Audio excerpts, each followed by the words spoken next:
이따 이따 사시 तमुबगी hotel सिदा हेत थासिने थासी इताव थासी लेंसेलो funny कराई त लैग्रे बि तमुबिया खुरा चादो अनि खक्ता सोम द पिरो फनी अदुदि ता सित फमसिने फमसी इताव फमसी तमुबिगी चागी महाउसी हाउबनी ने इताव हाउबनी चासिदा लैरे खुरा यारे कदाई यारे बस नंगी होटल चासिदी ओनो हाउब्रे अदुबुने है ahal matam usila pusita niya ya mala chasin thaksin basi tummo ngamaktri ngamaktri ni taw ngamaktri ho khurani bu kadom da lengbiru ban je awang laikai gi naw tondo leiki dire dana ngaran ka ha ayuk sida ai ko ye ni lai ta boy hang boy chalu bani da ha adu ibi matam biya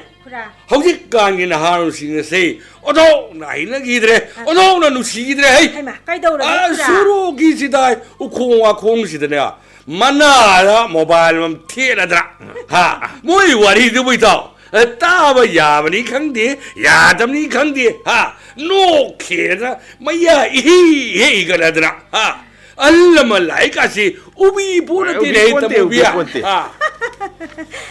खुरा मतम सिबी सटनबीने साउबीने आरो ताइबेमा इताव मदुने आइना हैनद्रिसि मतिक मा पासाइ सादे खंदे लंबी लमजाव दा mobile नम नाकोंग दे थेलदना सिबी थबक तौबसु नत्ता कारबार तौबसु नत्ता सि नफम इखंग हे खंगदना मीना पाइने दना पाइबे याम लेरेने लेबासु इताव याम लेरे इताव अदु गइताव इताव हाइवे मोइगे खंगना साना बि साना बसिंदगा वारी साबसे या लुपा सामा काकाजे nga तदुलो के हाइ ताव अदुगा मैताव मोबाइल गे पैसा हुन्न बो होना बदने सिबि खोंग्राव लेबं ngमदना खुदै सेलगा लेनबा याम यावरे ने खोइ era हाइताव अदुदि अखोइ अदाइ तौरिमिने इताव sak sarana hamno pukamado adu phawba yontoga mobile gi paisa hamne re dre ita hamne re dana anak pane ba mobile si ngauri si ha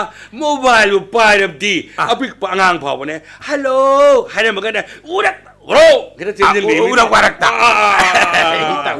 haune makha le kai gi ne इसे थोइबिगी मसा निपागी mobile दुबु नुपा लिसिंग तरा हेक बि हाय लिसिंग तरा ओ mobile लेद्रगदी yum थादोगा चलले दुदने इसे थोइबिदुना सेंदोय गाबिद पुरगने लैरेने मसा लुसिदना हाय गाखोन हाय थोइबिगी मसा Nipah मथंत यावबा हा हाय matric pass तौदबा सुनिंगदबा कतंदु ओइरिनी नंग हायरि खंद्रे दे बेमा हौजे कांगिन हारो सिंग तौरिसे अखोइना भात तापोन दे भात ताब नते हिताव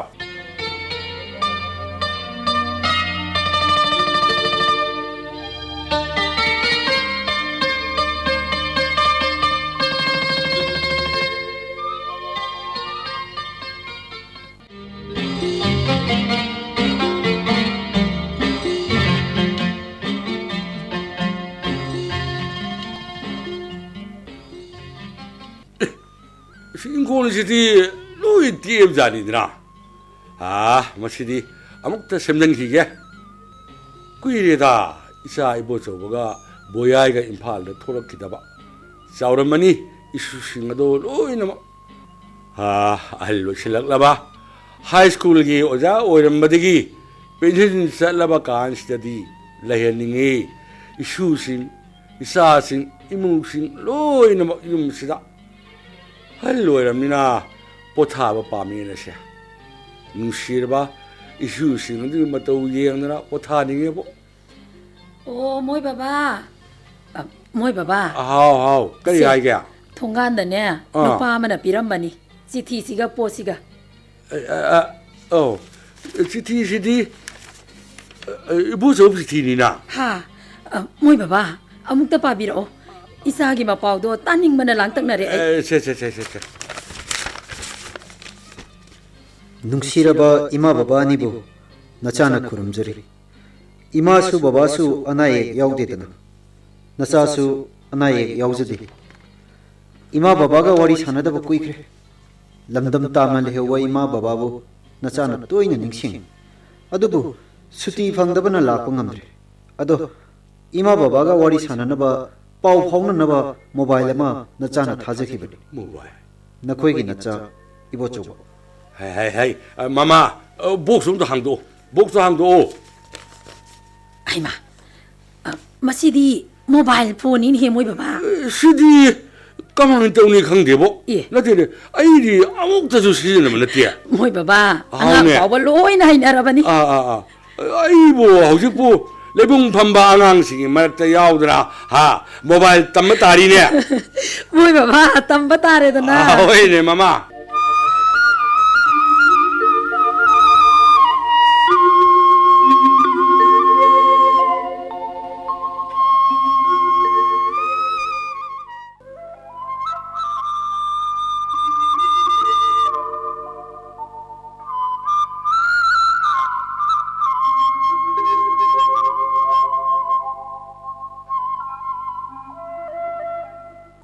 있다. 모바일 폰이 까야도 까나 그런 경우 있다. 있다. 이 사루파 이보소구나 모바일 폰은 타락부디긴 해 있다. 까야도 누가야. 이사 시간에 해. 이따 파우 파울에 되네 있다. 있다. 있다. 마시슈. 파바 마람데 시나랍디 아둠 마파바자니. 있다. 파바자니. 파바 마디 파타바 올란 바이비시 있다. 있다. 시진 내리바 미두기 마카얌 볼리네. 주민이 있다. 주민이 있다. 이따기 폰두부 까람바노네. 제 있다. 또 신이 영세. 도스 FM 있다. 아주 야오리네. 아무들이 있다. 시즌도 무슨 하이름도네 봐. 뭐시 하이네 뭐 하나보다 레봉 판바 앙앙식이 말았다가 아주네. 야오리 보니 있다. 있다. 아주 허직디네. 미스콜 타바. 메시지 타바.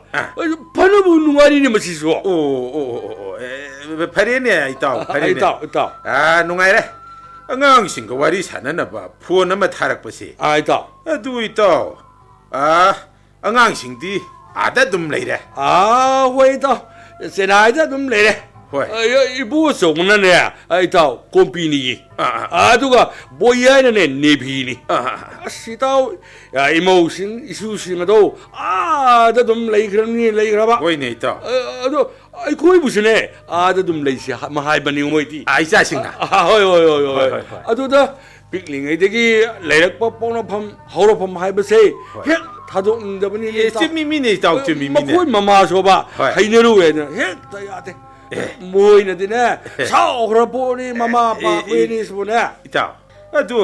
있다 오기디 이사니까 뽑버세. 로이나 마틱사이. 있다. 나마우슈 팡게. 있다. 시다부 있다 오기 거리 왔다나 와두림 노네 있다. 마틱 부디 사레 하이버보 윰다 이사이 모기 세바 하이버도디 방드레데 있다. 방드레. 마코이네 다무데네 해 있다. 루파리심 따레리파니 마타리. 아두기 마타타. 아이기 벤시 막펑이비니. 있다. 자바 탁부기 하이로디 렘파나 꼬니니 예, 많이네 있다. 많이네. 예. 있다 와리다 호티엔 요르 강강. 있다. 쟁센지 있다. 많다비요 많다. 있다. 호텔 사시드네 가오네 숭암 행암데 있다. 행암데 있다. 행암데.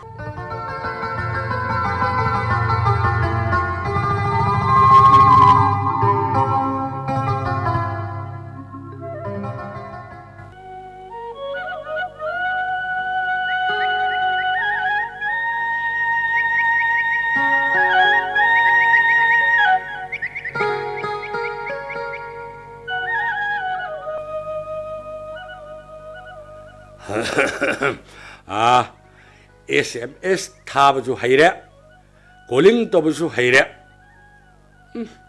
이제 까나무도 떠록대다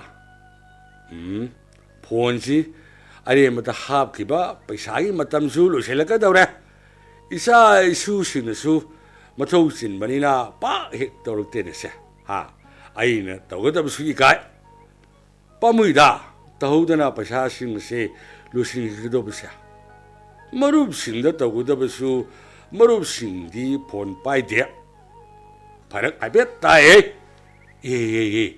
나하 तमुबिगी होटेल हलक्पा तरा चपीदा फोन नंबर इरक्पा नुपी अमगी ममी यावखिबनी यावखि मतम लेनभम जु लेते दिल दुं खागे पुंसी सांगनबा पैसा दुबु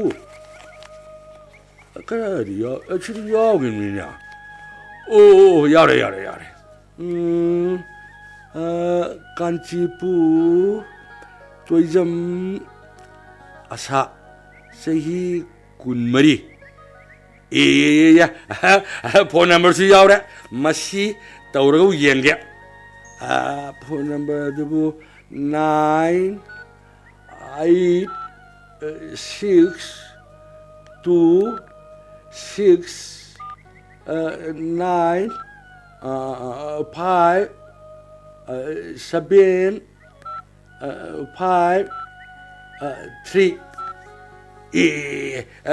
चला मियोनगाजे टिंगटी येसुंगदा हेलो कना ओइबिरबनो करी लमनो कांचीपुरने पाइबिरेसिबु आसारो होय माने फोन तौबिरेसिबु कना ओइबिरबनो आई थौबालदगिने आइगी मिलन कौये मिलन नबा होय मिलन सही कुंत्रा सुरे सरकारी थवम सु तौरे IRB ने असागा खनजिनदना कमाइना आइबु खंबिरिनो असागी मिं फोन नंबर लुपा 10 जपि अमदा इरकपदगी थेंगनजबने आइना नोंबा इखिबने अदिदी दादा हेक्ता कौजरे याये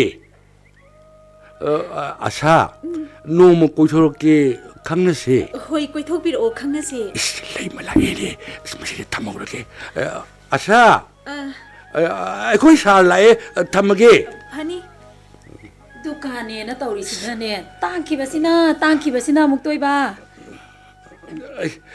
मामा कदा चलुरिनो नते नंग ngang लाइदुबो हाइमा आइबु मोय बाबादा दुकानदा चाचिनी खिता लैरुखिगेदना हाइरमदाइने होइने करिनुनि ओने तापि संगना हंगलकपनी अस नुमिसिजु ताखिदोरेने तौरिसे आई इसिंग खिता सोहरुखिगे अस ngantane he supi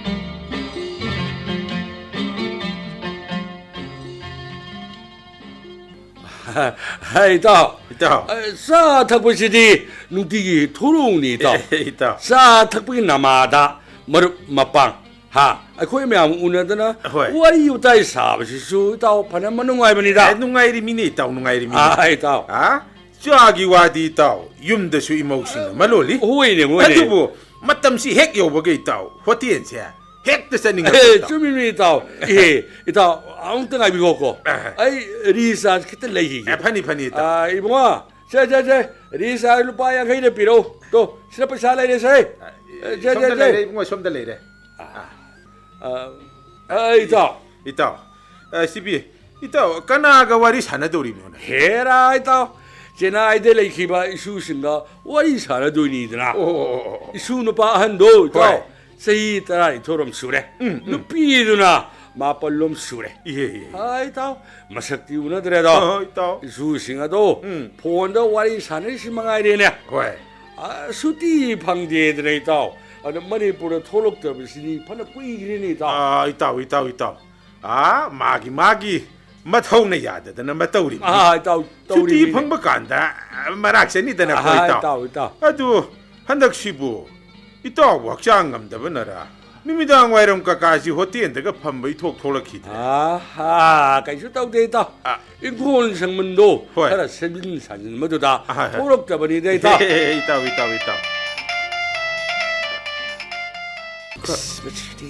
시도 시조리 깜동이 시리야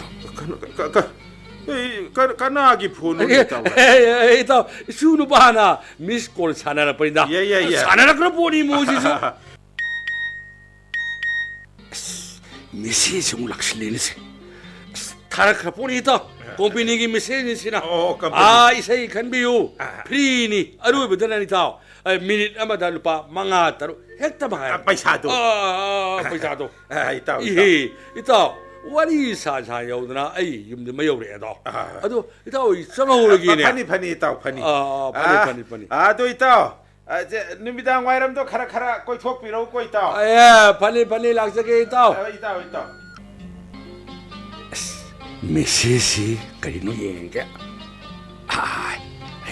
아사는 타락뿐이니 빠르게 ꯑꯩꯒꯤ ꯊꯋꯥꯏ ꯑꯣꯏꯔꯤꯕ ꯗꯗꯥ ꯅꯪꯒꯤ ꯅꯨꯡꯁꯤꯕꯅ ꯃꯤꯀꯨꯞ ꯈꯨꯗꯤꯡ ꯑꯣꯠꯂꯔꯦ ꯑꯩꯕꯨ 메시지 한기게 통갈게 공시다 팜누나 낙서 딜카이게네 이르게 이셀 시 슈티 방다 바나 마람 오이두나 락바 ngamdare nanakta das satkhre nahazu piroi saksaringida phun tokslei ha paikhalok de bagi sopou de bane ba ha phanamu nusiri sahi umda suro kansida ha aibu phun da leisabi macha ma kuiri ne ha 마나 강보나티 아이 할 오랴우시 하 폰시다 아이 곤지에를 시나 가라 앙앙 콘 사바시다 하 호이데 마시주 분시로 얼마 칼레마니 시리 크리스나 파오바 누피 사무 꾸이리미네 아두부 하누람사 아이 파오마나 모바일시다 나오로 바간시다부 이 칼랑리바 나루싱시디 그리 우령문이 예 ꯀꯩꯗꯧꯔꯤꯖꯥꯅꯣꯅꯦ ꯃꯣꯏ ꯕꯕꯥꯁꯤꯕꯨ ꯎꯈꯥꯁꯤꯗ ꯀꯧꯕꯨ ꯀꯧꯒꯦꯗ ꯍꯩ ꯑꯣ ꯃꯣꯏ ꯕꯕꯥꯎ ꯑꯣ ꯃꯣꯏ ꯕꯕꯥꯎ 마마 ꯑꯣ 라에 ꯍꯩꯃꯥ ꯀꯩꯗꯧꯔꯤꯅꯣ ꯈꯣꯡꯗꯨꯗ 제 아이 밤비세 우밤비세 마사 하나 타줘시라 영음미네 마마 하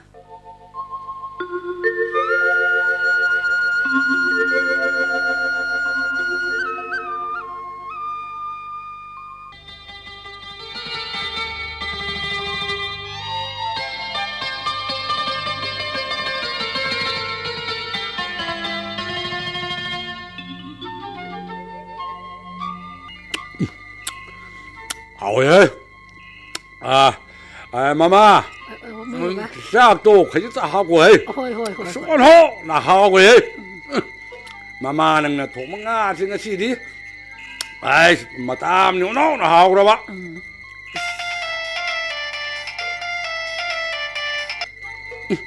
뿡 때리면 가 있다는 말이네 미스콜 타 봐오래 시 빔사세 폰 떨어니세 아이 사고를 그렇게 수업들이다 구차가세 자라키게세 마빠나 하이마 चा हापो हाइरगा हौगा पिरदि कैदौरगी हाइमा करिनो ताउरिसिबो आबो नुलाइमा ओ यादरे ओ चाची दा अंदा खरा अंदा चा खोसे हाइमा नगोन है करा बिरी मेखे दुगा लगी करिनो ताउरिसिबो ओ से सिदा लाइरे से यादरे हाइवा करिनो ने सा लाइरे यारे साई चलोरगे तमानो सिदा ओ याम लामना चखिनुको आओ चलो ये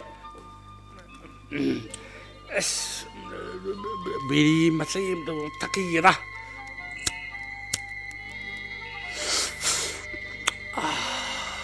아스카리죠. 시끄러보니 나랑 레이우시라. 아샤기 넘버 2 가일리기라 봐.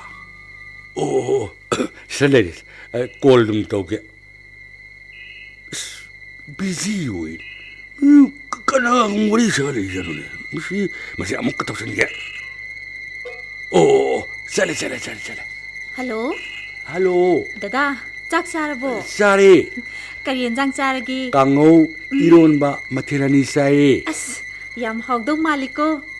ꯀꯅꯥꯅ ꯊꯣꯡꯉꯤꯅꯣ? ꯏꯃꯥꯅ ꯊꯣꯡꯉꯤꯅꯦ ꯑꯣ ꯅꯠꯇꯦ ꯀꯌꯥꯝ ꯀꯨꯏꯅ ꯑꯩꯈꯣꯏ ꯏꯃꯥꯁꯦ ꯄꯨꯖꯥꯔꯤ ꯑꯣꯏꯍꯟꯈꯤꯗꯣꯏꯅꯣ? ꯍꯣ ꯅꯈꯣꯏꯗ ꯂꯥꯛꯑꯒꯦꯕꯨ ꯗꯗꯥꯗꯤ ꯏꯅꯥꯛꯇ ꯅꯣꯡꯃꯇꯁꯨ ꯂꯥꯛꯅꯤꯡꯗꯕꯗꯣ. ꯅꯁꯛꯁꯨ ꯈꯪꯗꯦ ꯈꯣꯟꯖꯦꯜ ꯈꯛꯇꯅꯤ ꯈꯪꯉꯤꯕ. ꯑꯗꯣ ꯗꯗꯥꯒꯤ ꯃꯤꯡꯁꯤꯕꯨ ꯆꯨꯝꯃꯕ꯭ꯔꯣ? ꯑꯩꯕꯨ ꯅꯉꯣꯟꯗ ꯑꯔꯥꯟꯕ ꯉꯥꯡꯈꯤꯒꯗ꯭ꯔꯣ? ꯅꯪ ꯎꯅꯕ ꯑꯩ ꯌꯥꯝ ꯂꯥꯛꯅꯤꯡꯉꯤ ꯄꯣꯠꯅꯤ. ꯑꯁꯦꯡꯕꯒꯤꯔꯣ? ꯑꯁꯦꯡꯕꯒꯤ ꯋꯥꯅꯤ. ꯁꯔꯀꯥꯔꯒꯤ ꯃꯤꯅꯥꯏ ꯑꯣꯏꯔꯨꯕꯅꯅꯦ ꯂꯥꯛꯄ ꯉꯝꯗꯕ. ꯗ꯭ꯌꯨꯇꯤꯁꯤꯅꯀꯣ ꯀꯟꯈꯤꯕꯁꯤꯅꯀꯣ. ꯑꯗꯣ ꯅꯣꯡꯃ ꯁꯨꯇꯤ ꯂꯧꯔꯒ ꯂꯥꯛꯑꯣꯕ. ꯑꯗꯣ ꯑꯩꯗꯤ ꯁꯛ ꯌꯥꯝ ꯊꯤꯌꯦ. ꯑꯗꯣ ꯅꯪ ꯑꯩ ꯎꯕꯗ ꯆꯦꯟꯈꯤꯒꯅꯨꯀꯣ. ꯍꯣꯏ ꯏꯕꯨꯡꯉꯣ ꯑꯩꯁꯨ ꯁꯛ ꯌꯥꯝ ꯊꯤꯌꯦ. ꯅꯪꯒ ꯃꯥꯟꯅꯔꯦꯀꯣ. ꯑꯩ ꯎꯕꯗ ꯂꯣꯟꯅ ꯌꯦꯡꯉꯝꯃꯒ ꯍꯟꯗꯤ ꯍꯟꯈꯤꯅꯨꯀꯣ. ꯅꯣꯡꯃ ꯂꯥꯛꯀꯦ. ꯑꯁꯥ ꯁꯧꯗꯕ ꯅꯪꯒꯤ ꯅꯨꯡꯁꯤꯕꯅ ꯑꯩꯕꯨ ꯉꯥꯎꯍꯜꯂꯤ. ꯑꯩꯕꯨ ꯀꯌꯥꯝ ꯀꯨꯏꯅ ꯑꯣꯠꯈꯤꯒꯗꯧꯔꯤꯅꯣ? ꯅꯪꯅ ꯑꯩꯕు ꯑꯣꯠꯈꯩ ꯑꯣꯠꯂꯒ ꯏꯃꯥꯅ ꯅꯪꯕꯨ ꯄꯨꯁꯜꯂꯛꯑꯣꯗꯅ ꯑꯃꯨꯛꯇꯕ ꯂꯣꯏꯔ ꯄꯣꯠꯅꯤ. ꯑꯁꯦꯡꯕꯒꯤꯔꯣ? ꯑꯁꯦꯡꯕꯩꯅꯦ. ꯑꯁꯦꯡꯒꯤ ꯑꯗꯨꯃꯥꯏꯅ ꯍꯥꯏꯕ꯭ꯔꯕ? ꯅꯪꯉꯣꯟꯗ ꯑꯩ ꯑꯣꯏꯗꯕ ꯍꯥꯏꯈꯤꯗ꯭ꯔꯕ? ꯑꯗꯣ ꯑꯩꯈꯣꯏꯅꯤ ꯎꯅꯕꯗꯅꯦ ꯆꯦꯜꯂꯁꯤ ꯌꯥꯔꯕ꯭ꯔꯣ? ꯍꯣꯏ ꯌꯥꯏꯌꯦ ꯆꯦꯜꯂꯁꯦ. ꯑꯩꯗꯤ ꯗꯗꯥꯒꯤꯗꯃꯛ ꯂꯦꯞꯄꯕꯅꯤ. ꯑꯁꯦꯡꯕ? ꯑꯗꯣ ꯗꯗꯥꯁꯤ ꯆꯍꯤ ꯀꯌꯥꯃꯨꯛ ꯁꯨꯔꯒꯦ? ꯆꯍꯤꯗꯤ 38 ꯑꯗꯨꯃꯥꯏꯅ ꯁꯨꯔꯦ. ꯃꯤ ꯊꯕꯛ ꯇꯧꯕ ꯀꯨꯏꯗ꯭ꯔꯤꯗ ꯆꯍꯤ 5-6 ꯉꯥꯏꯔꯦꯕ. ꯃꯤ ꯂꯥꯛꯑꯦꯅꯦ. ꯑꯩ ꯆꯣꯞꯄꯔꯅꯤ ꯊꯝꯃꯧꯔꯒꯦ. ꯍꯜꯂꯣ ꯗꯗꯥ ꯀꯩꯗꯧꯔꯒꯦ ꯇꯨꯃꯤꯟ ꯂꯩꯔꯤꯗꯨꯕꯣ? ꯑꯁꯥ ꯑꯩ ꯕꯦꯂꯦꯟꯁ ꯂꯣꯏꯔꯦ ꯊꯝꯃꯒꯦ. ꯍꯣꯏ. ꯑꯁ ꯑꯩ ꯆꯣꯞꯄꯝꯅꯤꯗ.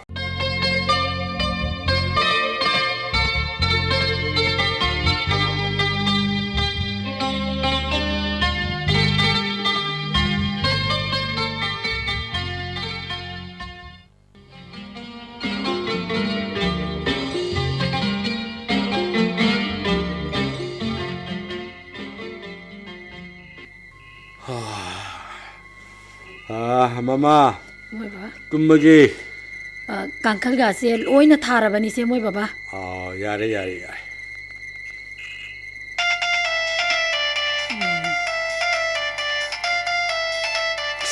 ꯃꯁꯤ ꯅꯨꯄꯤ ꯃꯆꯥꯁꯤ ꯁꯥꯟꯅꯔꯒ ꯄꯣꯠꯅꯤ. ꯑꯩꯕꯨ ꯂꯩ ꯃꯃꯥꯡꯗ ꯆꯣꯞꯄ ꯇꯥꯔꯦꯃꯤ. ꯑꯁ ꯑꯩ ꯃꯁꯤ ꯅꯨꯄꯤ ꯃꯆꯥꯁꯤ ꯑꯁ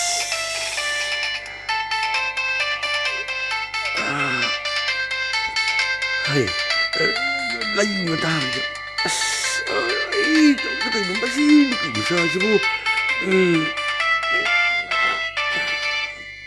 ꯑꯁ खत्म है ज्ञान कायदा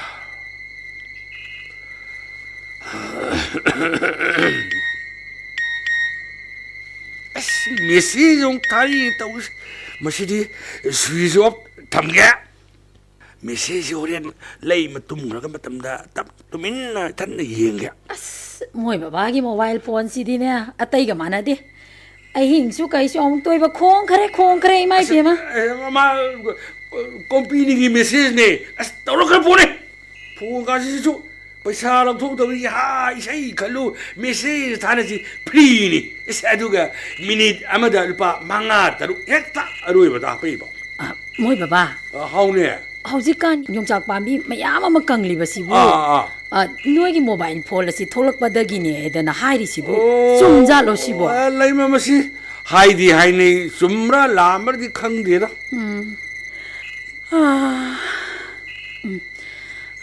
मोय बाबा हाउ लैमा आई तुमगे मोय बाबा दिने फोन दो अदुम सेनाबि हौरो संगो लई मसिबु जाना तुंगब जाना नहीं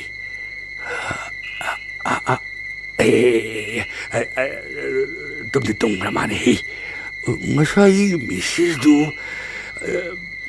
phagi yenga phone ji ngaladi khangini sha adudi kamdau sia oh kampal se masina ne kupsel lerga kampal manung sida wire te yenga ha adu redi parani na is ꯀꯌꯥꯗ ꯐꯖꯈ꯭ꯔꯕ ꯃꯤꯁꯦꯁ ꯃꯁꯦ 다다 tumlabro 타글세 파야다 파리바 행님세 포로오 모바일이 죽시다 에이 박흥 뭐라면 비하 강담니 바릉담은 해봐 산후남사이 옹아울세 모바일 낭나니네 에스 마시디 메시스 한기게 에 끄이시게 마시디 스마일티 이해봐 라게 나나나다 punna yang minasi tabel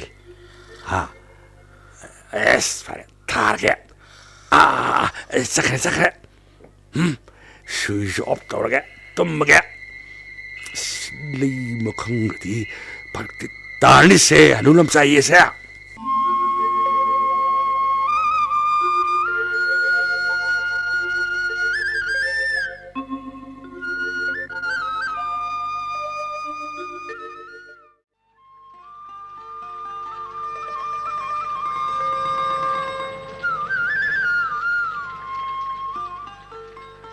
ito may paghugi sibu. Ay ma. Kana. Tada. Ay be may be ma. Lengbira ibro. Hoy. Ito bu. Like ba ni tada? Mora som da lengsin biyo tada. Yare. Ito du bu. Na bra hotin daga tholak khidre dana. Numidang wairam ka su sa thorak khida baduda. Tada. Khangdi. Moi baba se handak marak se mawong ama itaw hek tawi. Asik pa ukong wakong da pangpam da pami. Hey. Numidang su itum-tum de. Murum kari no paksoon da soli da tada. Hanoy salak pagi. Masa masu singi seba pamlak ba. Tada. Punna lay minadana. Hanoy rak pagi awaba se kauthok pa pamlak pa kansida. Hoy tada. Sibi isa singdo. Miray bakta lap na lay kisedo. Tada. Duda itaw si. Matway nungay tada na matawrim ni. Da maning nom dagi lay sibo. Itaw na tren. Mane tada. itaw lengbira Itaw. Itaw daba kuire dana sa thok sarak pa. itaw Pina taru sini itaw. kada de itaw Makhale kay gilay bungda. Nandagi pena haure na itaw. Aduda itaw daba duda.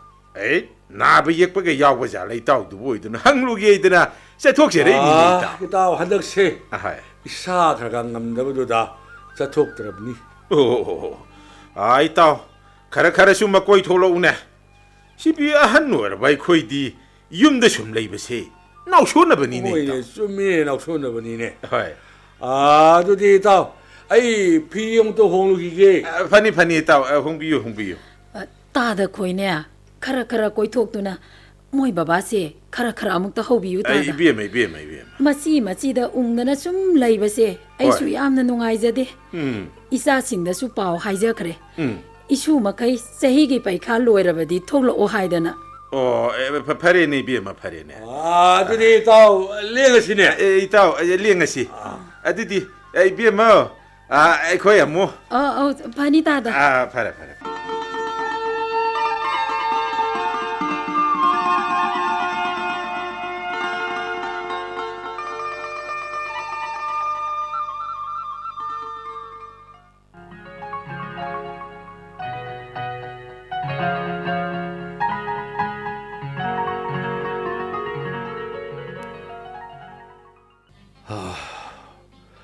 Yumgi khasida ngaktabu panghiga mobile phone nangi maya sisu kangra poni angakpa amani arab pham kaya da tokhai leikraba kaya amabusu naksinali isam jamna leijaramba hanulam saibu ngahul leibung pamba mobile paiba singu yaramdaba aibusu mobile magi mayai ngor ashaga wari sanaduna ꯀꯌꯥꯗ ꯅꯛꯁꯤꯟꯅꯍꯜꯂꯕ ꯁꯧꯗꯕ ꯃꯥꯕꯨ ꯅꯨꯡꯁꯤꯕ ꯐꯥꯎꯔꯛꯏ ꯃꯥꯅ ꯃꯃꯥꯟꯅꯕꯁꯤꯡꯒ programme ꯆꯠꯄꯒꯤ ꯄꯥꯎ ꯇꯥꯕꯗ ꯊꯃꯣꯏꯁꯤꯅ ꯍꯅꯨꯊꯤꯡꯗ ꯈꯝꯍꯟꯕ ꯐꯥꯎꯔꯛꯏ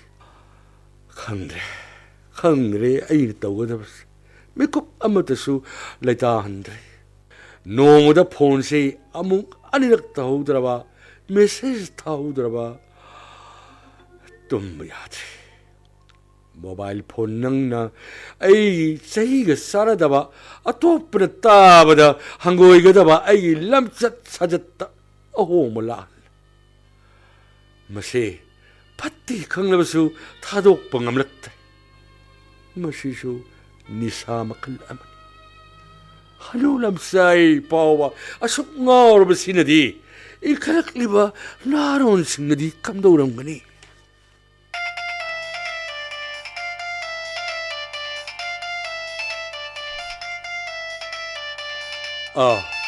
시디 이보저보기니나 빠이칼라게 할로 바바 아이니 이보저봐 아이니 바바 아나 얘기 야우데다나 야우데 나마수 나디 바바 아강싱수 파이널 exam 로이레 아이수 마탐 खरा 수티 팡바 수티 만ung시 아이 임판더 이마 바바기 마나크다 라게나 칼리 야예 바바 이마 레이터브로 나마로 호이 레예 빠헨게 호이 영토 빠이 아이 마마 딸이 뭐는고 오 따레 이보저위 폴라이네 하 까이 하이바 제 나자 이보저보가네 와리 차로 호이 하이마 이붕어 이마 이보저봐 이마 이사부 아나 얘기 야우데다나 야우데 이마 아강싱수 परीक्षा लोइरे 하 थामगी सुती फंगे अदो ngasi mari mangani leiraga ai imphal da thoklage na khalle do boyai su nei ma ai ga punna thongminara age fare isa sing thoraraga ne sanaga da wari aruba yamna lei ko ibungo hoi imana saning wari do ai thoraga phajana sarasi adudi thamage ma hoi thamo 레이먼아 강럽자라네 하 에이 본수 가만 둬두노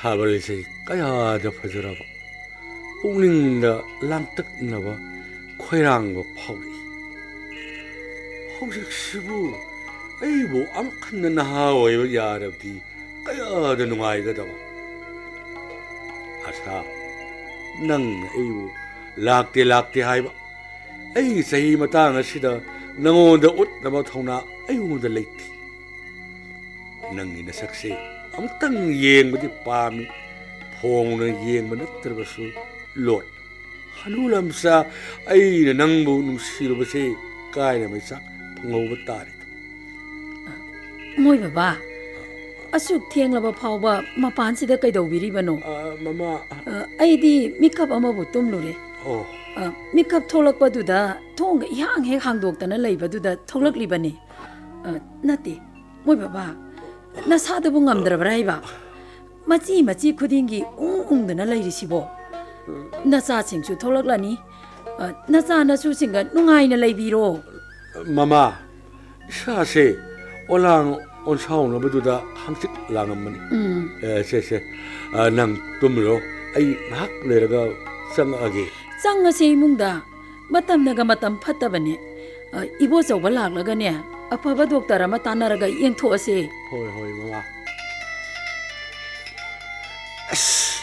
masidi asagini mama sule masidi ai kaman paigani sidi moi baba phola e paikhalo paira roi company gini starok kapori company gi sei khanbiu sm thana sena adubo paisa ting braiba ho tinge minute amadane lupa manga taru as moi baba mobile paiba mi se soidana mutpa yaurani bo naharon kaya phone da mutpa yauro phone da mama moi baba gi phone se company gi lakra poni ꯑꯗꯣ ꯑꯩꯗꯤ ꯇꯨꯝꯅꯤꯡꯉꯦ ꯃꯄꯥꯟꯗ ꯀꯨꯏꯅ ꯂꯩꯕꯤꯔꯅꯨ ꯑꯩ ꯆꯪꯂꯝꯂꯒꯦ ꯑꯣ ꯊꯣꯡꯗꯣ ꯂꯣꯟꯁꯟꯕ ꯀꯥꯎꯅꯤꯀꯣ ꯃꯣꯏ ꯕꯕꯥ ꯍꯣꯏ ꯀꯥꯎꯔꯣꯏ ꯑꯣꯟꯊꯣꯛꯄꯅꯤꯗ ꯐꯣꯟ ꯅꯪꯅ ꯑꯩꯕꯨ ꯀꯌꯥꯗ ꯋꯥꯍꯜꯂꯕ ꯑꯩ ꯆꯍꯤ ꯃꯇꯥꯡ ꯑꯁꯤꯗ ꯃꯔꯨꯞ ꯃꯄꯥꯡ ꯀꯅꯥꯅꯕꯨ ꯑꯍꯤꯡ ꯇꯨꯝꯗꯕ ꯃꯊꯥ ꯁꯥꯕ ꯌꯥꯎꯔꯝꯒꯗꯒꯦꯕ ꯐꯣꯟ ꯅꯪꯅ ꯁꯦꯝꯕ ꯁꯧꯗꯕ ꯅꯨꯡꯁꯤꯕꯗ ꯑꯩꯅ ꯏꯔꯥꯛꯅ ꯁꯣꯝꯗꯅ ꯏꯆꯥ ꯅꯨꯄꯥꯎ ꯏꯃꯧꯅ ꯊꯣꯔꯅꯤ ꯍꯥꯏꯕꯒꯤ ꯃꯊꯥ ꯁꯥꯔꯤꯉꯩꯁꯤꯗ ꯃꯁꯤꯅ ꯐꯣꯟꯁꯦ ꯄꯪꯇꯧꯗ ꯇꯧꯔꯛꯄ ꯐꯔꯦ ꯄꯥꯏꯈꯠꯂꯒꯦ ꯍꯜꯂꯣ ꯗꯗꯥ ꯀꯩꯗꯧꯕ ꯌꯥꯎꯔꯒꯦ ꯐꯣꯟꯒ ꯑꯃꯠꯇ ꯄꯥꯏꯈꯠꯂꯛꯇ꯭ꯔꯤꯗꯨꯕꯣ ꯑꯩꯈꯣꯏ ꯏꯆꯟꯅꯨꯄꯤꯗꯣ ꯆꯦꯟꯈ꯭ꯔꯦ ꯏꯃꯥꯑꯣ ꯕꯕꯥꯑꯣ ꯑꯩꯈꯣꯏ ꯃꯌꯥꯝ ꯐꯝꯕꯗꯨꯗ ꯋꯥ ꯇꯥꯟꯅꯔꯝꯕꯅꯦꯕ ꯑꯗꯨ ꯄꯥꯏꯈꯠꯄ ꯌꯥꯗꯅ ꯇꯧꯔꯤꯅꯦ ꯑꯁ ꯑꯗꯨ ꯑꯣꯏꯔꯗꯤ ꯐꯩ ꯑꯩꯗꯤ ꯗꯗꯥ ꯅꯨꯄꯤ ꯆꯦꯜꯂꯕꯣꯏ ꯈꯜꯂꯨꯔꯦ ꯑꯩꯒꯤꯗꯤ ꯅꯪ ꯂꯩꯔꯤꯁꯤꯗꯤ ꯑꯗꯨꯅꯦꯕ ꯅꯪ ꯅꯠꯇꯅ ꯀꯅꯥ ꯆꯦꯜꯂꯨ ꯍꯥꯏꯔꯤꯅꯣ ꯑꯩꯗꯤꯅꯦ ꯅꯪꯁꯦ ꯌꯥꯝ ꯅꯨꯡꯁꯤꯀꯣ ꯁꯥ ꯅꯨꯡꯁꯤꯕꯗꯨꯅ ꯑꯣꯏꯔꯤꯅꯤ ꯅꯁꯛ ꯐꯥꯎꯕ ꯎꯠꯅꯤꯡꯗꯕꯗꯣ ꯑꯣ ꯅꯣꯡꯃ ꯁꯣꯏꯗꯅ ꯂꯥꯛꯀꯅꯦꯕ ꯁꯦ ꯑꯁꯥ ꯑꯩꯕꯨ ꯅꯨꯡꯁꯤ ꯑꯃꯨꯛꯇ ꯍꯥꯏꯌꯣ ꯇꯜꯂꯤ ꯀꯩꯁꯨ ꯍꯥꯏꯔꯣꯏ ꯅꯪꯅ 이나ꯛꯇ ꯂꯥꯛꯄ ꯅꯨꯃꯤꯠꯇꯨꯗ 100ꯔꯛ ꯍꯥꯏꯕꯤꯒꯦ ꯑꯁꯥ ꯑꯩꯕꯨ ꯂꯥꯡꯇꯛꯅꯍꯜꯂꯒꯅꯨꯗ ꯁꯤ ꯍꯥꯏꯔꯨꯁꯦꯕ ꯇꯜꯂꯦꯕ I love you I hate you ꯑꯁ ꯃꯗꯨꯗꯤ ꯑꯍꯤꯡ ꯇꯨꯝꯕ ꯌꯥꯔꯣꯏꯗ ꯍꯣꯏ 이나ꯛꯇ ꯂꯥꯛꯑꯣ ꯑꯗꯨꯒ ꯍꯥꯏꯕꯤꯒꯦ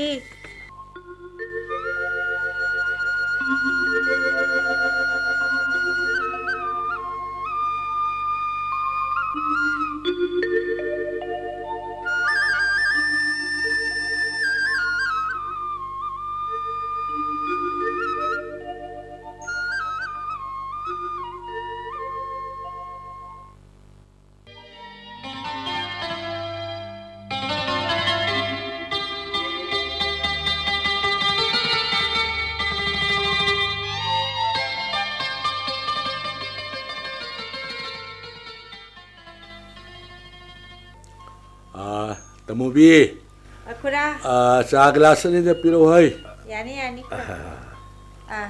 ꯈꯨꯔꯥ ꯆꯥꯁꯤꯗ ꯂꯩꯖꯔꯦ ꯌꯥꯔꯦ ꯏꯁ ꯎꯗꯕ ꯀꯨꯏꯔꯦꯗ ꯈꯨꯔꯥꯗꯤ ꯇꯃꯣꯕꯤ ꯏꯁꯥꯁꯦ ꯏꯍꯩ ꯍꯩꯅꯤꯡꯗꯕꯗꯨꯗ ꯆꯠꯊꯣꯔꯛꯇꯕꯅꯤꯅ ꯍꯩ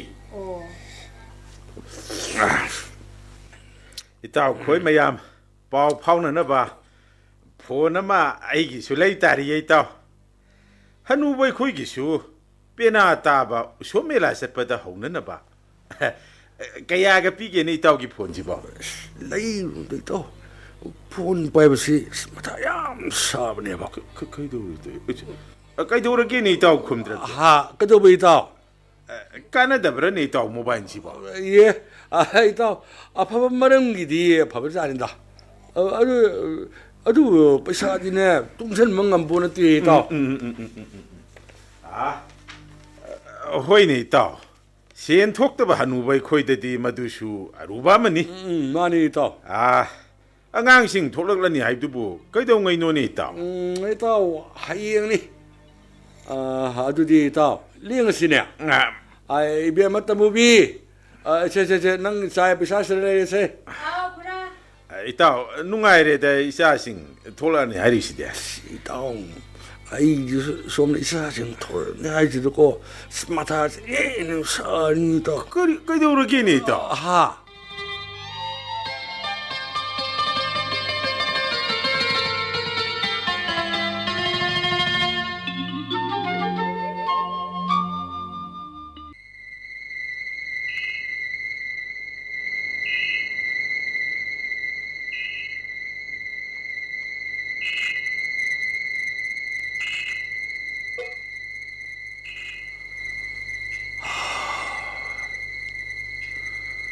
ꯍꯌꯦꯡꯗꯤ ꯏꯁꯥꯁꯤꯡ ꯊꯣꯛꯂꯛꯑꯅꯤ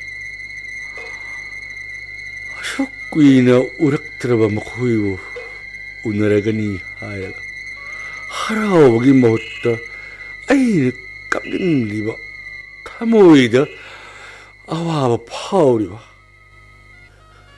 ꯍꯦ ꯑꯍꯤꯡ ꯅꯪꯅ ꯀꯔꯤꯒꯤꯅꯣ ꯑꯩꯕꯨ ꯃꯤꯀꯨꯞ ꯑꯃꯠꯇꯁꯨ ꯄꯣꯊꯥꯍꯟꯗ꯭ꯔꯤꯕ ꯑꯩꯅ ꯃꯊꯥ ꯁꯥꯔꯤ ꯂꯩꯃꯅ ꯀꯌꯥꯗ ꯅꯨꯡꯉꯥꯏꯅ ꯇꯨꯝꯂꯤꯕ ꯃꯄꯥꯟꯗ ꯃꯉꯣꯟꯗ ꯉꯥꯛꯇ ꯐꯝꯂꯨꯈꯤ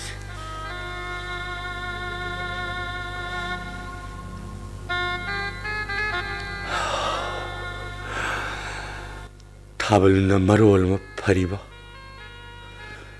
ꯊꯥꯖꯧ ꯅꯤꯡꯊꯤꯕꯤ ꯑꯇꯤꯌꯥꯒꯤ ꯃꯃꯣꯝ ꯅꯪꯗꯤ ꯁꯥꯔꯝꯂꯣꯏ ꯃꯊꯥ ꯑꯩꯒꯨꯝꯅ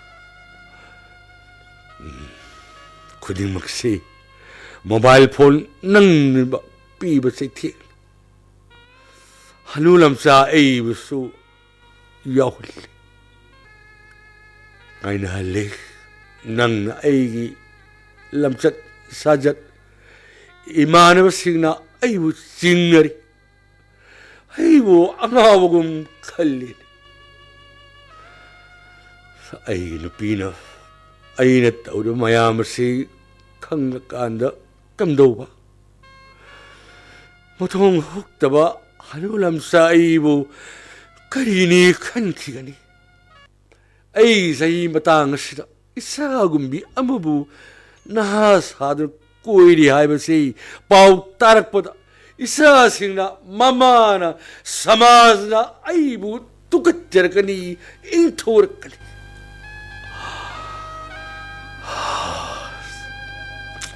ꯃꯊꯥꯁꯤ ꯁꯥꯈ꯭ꯔꯦꯗ ꯕꯤꯔꯤ ꯃꯁꯩꯁꯤꯃꯇꯪ ꯊꯛꯈꯤ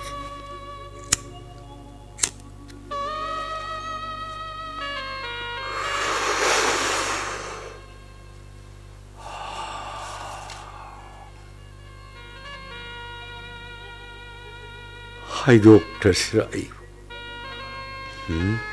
아사나 셀건 마통 훅다바 할룰람사 아이고 뚜갓자바 파울까니 딘실까니 무시 아이는 사리바 마타세 모바일 낭부 라는 시즌으로밖에 마이 동기 용비 어렵겠다만 하로니 싱 따오 아이금나 마타 사능들어버디 라는 거리고 히람 아무것도다 모바일 무시진다